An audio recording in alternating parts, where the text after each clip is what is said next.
Magandang araw. This is our discussion of module number 8 for BAM 026 or Law on Obligations and Contracts. Our lesson title is Different Kinds of Obligation Part 5. And this is about divisible and indivisible obligation as well as obligation with a penal clause. Our lesson objectives at the end of this module, you can distinguish between divisible and indivisible obligation, define obligation with a penal clause, enumerate the kinds of division and indivisibility, and understand other pertinent provisions. So our productivity tip for today, everyone wants to be successful. One way to attain success is to make sure that you win your everyday battles. No matter how slow, progress is progress. My challenge for you today is to never let go of this module unless you are done. Happy learning.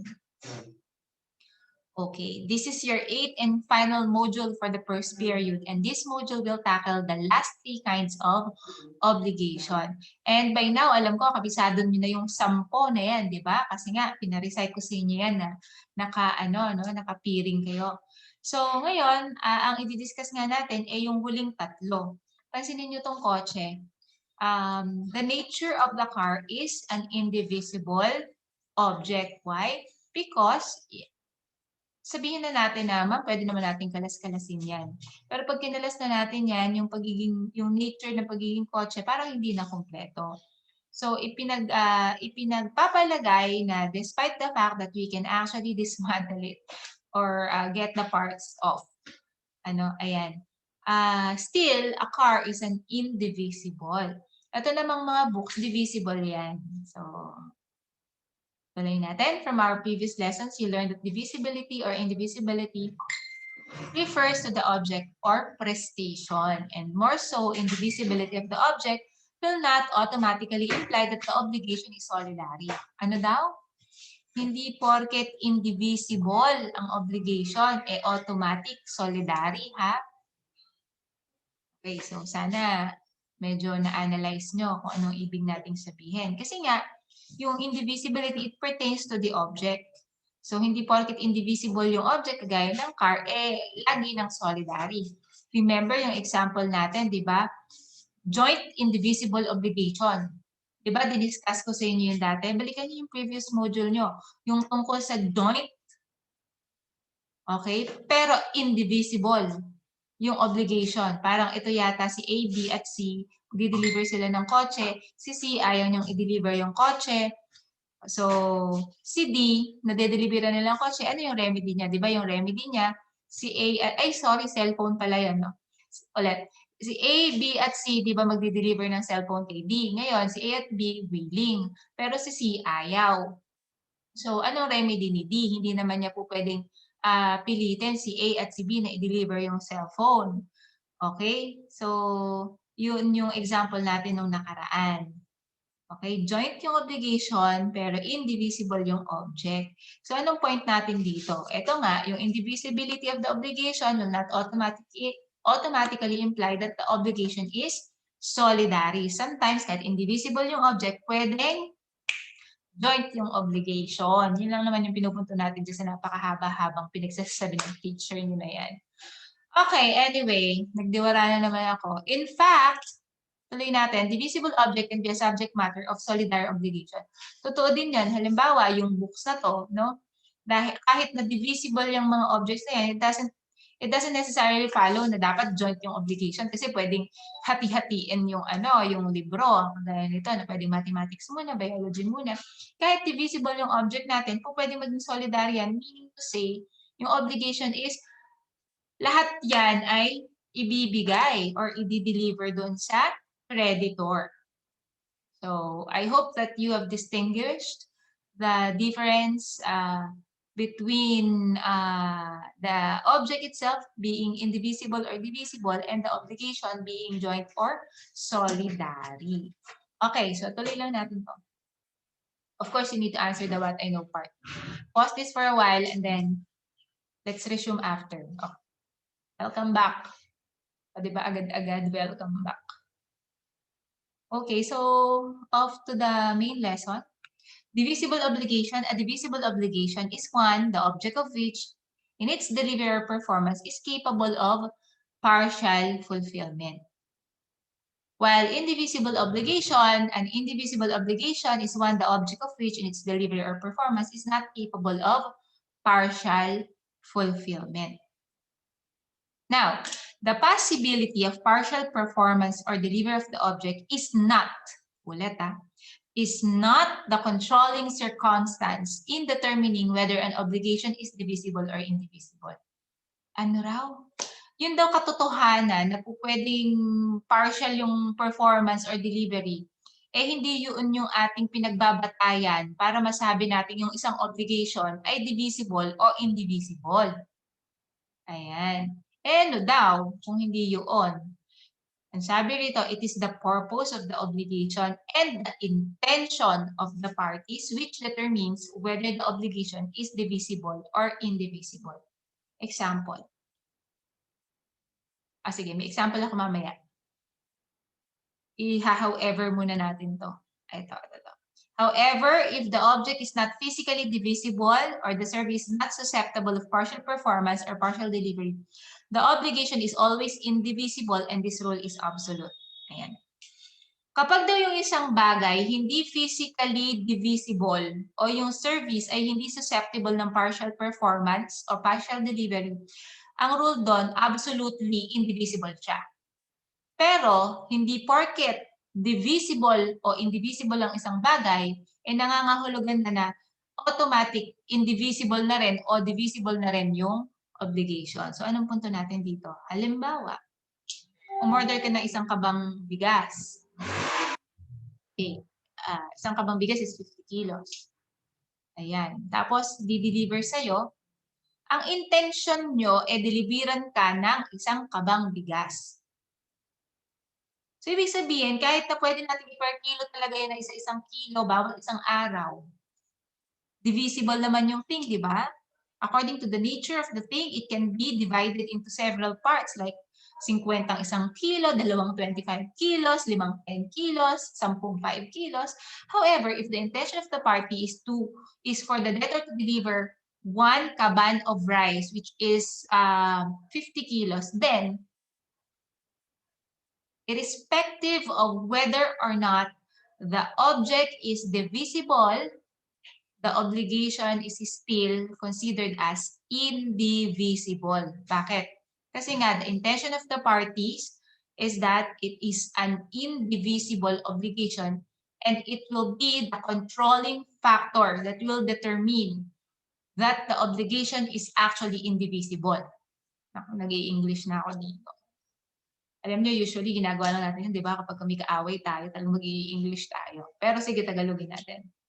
Diba, isang kabang bigas, pwede mo namang kilo-kiluhin.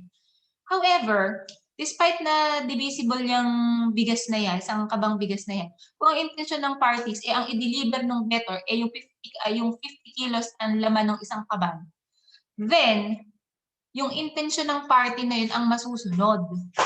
Hindi yung katotohanan na po pwede namang kilo-kiluhin pa yung isang kabang bigas. So, saan nagkaintindihan tayo, Ro? I-replay nyo na lang pag may problema, ha?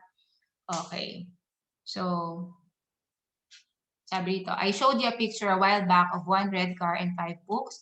If the object of the obligation is the red car, which is not physically divisible, the obligation is an indivisible obligation. Ayan. Yung car na yon, since indivisible talaga yung nature niya, automatic, absolutely indivisible yung obligation. Because the nature of the thing is indivisible. Ayan. If the object of the obligation is 5 books, which is susceptible to partial delivery, the obligation depends upon the purpose or intention of the parties. Yun ang sinasabi ko sa inyo.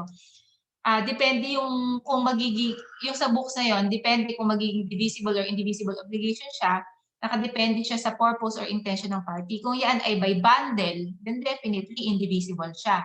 Pero kung pwede naman palang isa-isa, then divisible siya.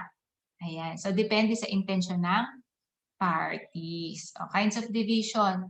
Meron tayong tinatawag na qualitative division at quantitative division at ideal or intellectual division.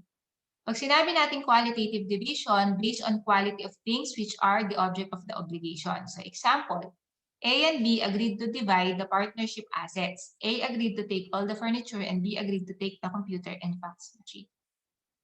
Ayan. Quantitative division based on quantities. A and B agreed to divide the 500 sacks of palay that they harvested into 2 equal parts, meaning to say T into 250 sila. Okay.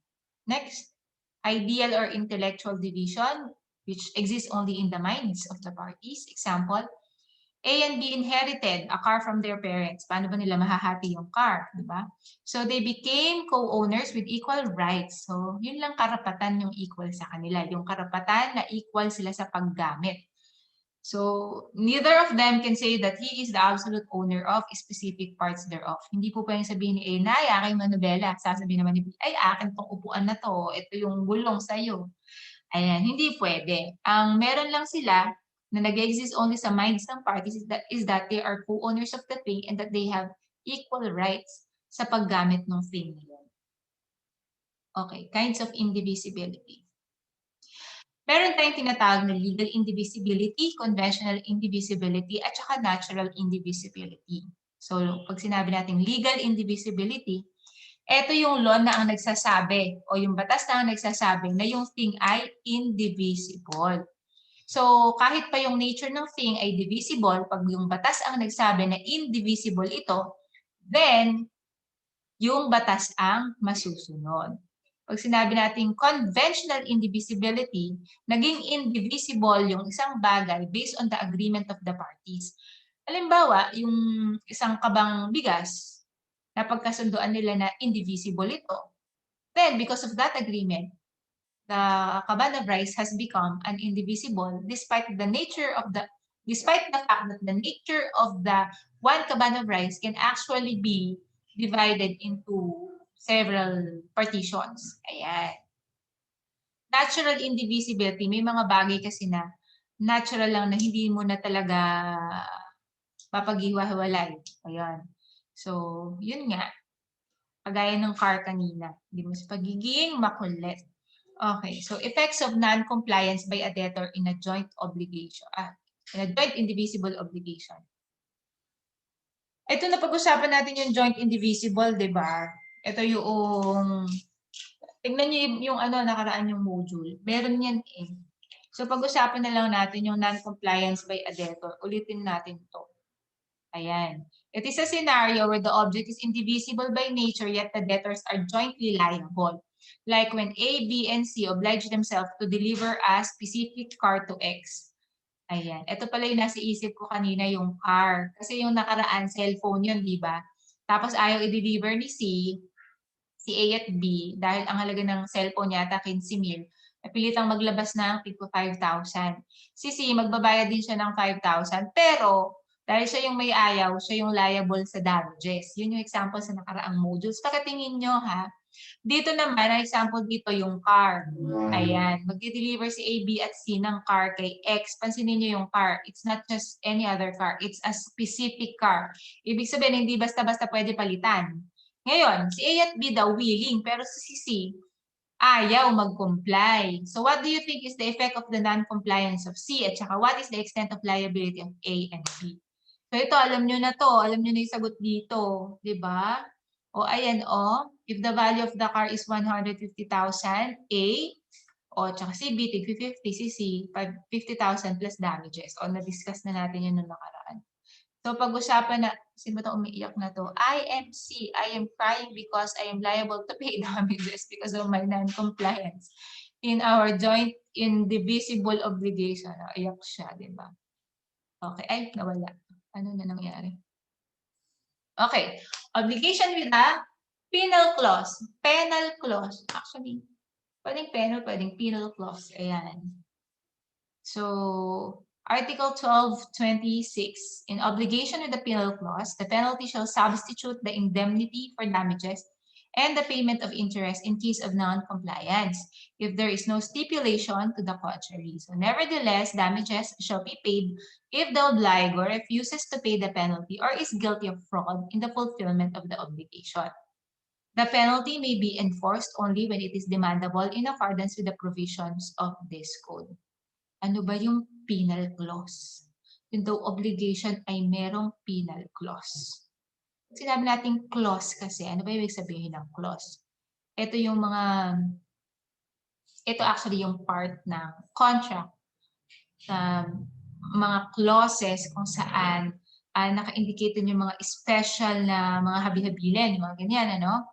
So, pag sinabi naman natin na penal clause, ito naman yung mga sa clause na yon ang nakalagay o nakasaad ay yung mga karampatang parusa o penalty kapag meron kang hindi sinunod na mga bagay na napag-usapan na naaayon dun sa kontrata. Ayan. So, ibig sabihin, kapag may nilabag yung isang party dun sa contract, hindi na laging sa korte pupunta para maghabol o mag-away o magdebate. Makikita na nila agad dun sa may penal clause kung ano ba yung karampatang penalty para dun sa mga hindi tamang ginawa ng isa sa mga parties. So example, na-delay ng delivery. So every 1 day na delay ng delivery, mayroong penalty na 1,000. Ayan. So malinaw yun, kasama sa kontrata. So ang tawag doon ay penal clause. So naka-attach yun doon sa contract o part ng contract. Ayan.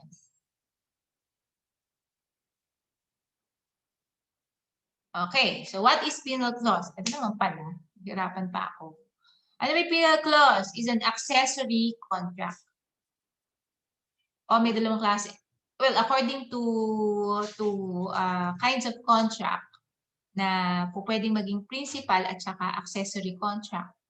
Ayan. So yung penal clause daw, yun yung accessory contract. The accessory contract exists only and dependent on the existence of a principal contract. Pero yung principal contract, its existence is not dependent upon the existence of accessory contract. Kumbaga, itong penal clause, lagi lang siyang naka-attach o nakadepende sa principal contract. So, a penal clause, basa ko ha, ito tayo, is an accessory contract or undertaking attached to an obligation to assume greater liability in case of breach of principal contract. So literally, it is a document that contains all the possible penalty for breach of the principal contract. So yung principal obligation, one which can stand by itself and does not depend for its validity and existence upon another obligation, while accessory obligation is one which is attached to a principal obligation and cannot stand alone. Ayan, so penal clause. It's an attachment that contains possible penalty for breach of the principal contract. Ano bang purpose ng penal clause? Ito, number 1, to ensure the performance of obligation by providing penalty in case of breach. Tapos, to avoid litigation in court. Sabi ko nga sa inyo, hindi naman yung porket isang problema, court agad. Maganda yung may penal clause kasi doon mo na lang titingin sa penal clause kung ano ba yung kanyang violation, baka naman nakalista doon. Tapos, may penalty pang karampatang penalty, yun na yung kanyang ibibigay. Yan. Kaya lang, kailan daw ba pwedeng mga elam yung korte para i-reduce yung penalty na yan? Pwede pala. Oo, kasi minsan kapag sobrang burdensome naman o hindi na maayos yung pagkakabigay o hindi equitable doon sa naging kasalanan yung parusa. Masyadong mabigat yung parusa kumpara sa kasalanan na nakomit. So sabi rito, penal clause is a part of the agreement of the parties. As you learned from our previous lessons, that our Constitution guaranteed their freedom to enter into contracts, provided that it is not prohibited by law or against moral custom, public order, and public policy. But the court may reduce the penalty agreed upon in the penal clause whenever there is a partial or irregular performance, or when the penalty agreed upon is iniquitous or unconscionable.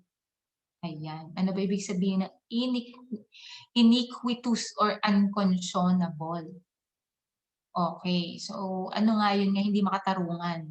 Ayan, sa Tagalog. Okay, so effects of nullity of the principal obligation. Paano kapag yung principal obligation mo ay null? Ano ba pag sinabi natin null? Anong sabihin mo? Null or void? Pag sinabi natin ganon, inexistent. So, if the principal obligation is void, syempre, the penal clause is likewise void. Kasi nga, penal clause is just an accessory contract that depends upon the existence of a principal contract. So, if your principal contract is void, then therefore, your accessory contract is also void. But if the penal clause is void, it does not mean that your principal obligation is also void. See the difference? Let's talk about Article 1230. So the nullity of the penal clause does not carry with it that of the principal obligation, and the nullity of the principal obligation carries with it that of the penal clause. So for your task for today, okay, for the second time around, I want you to post a different video of you, okay, with appearing on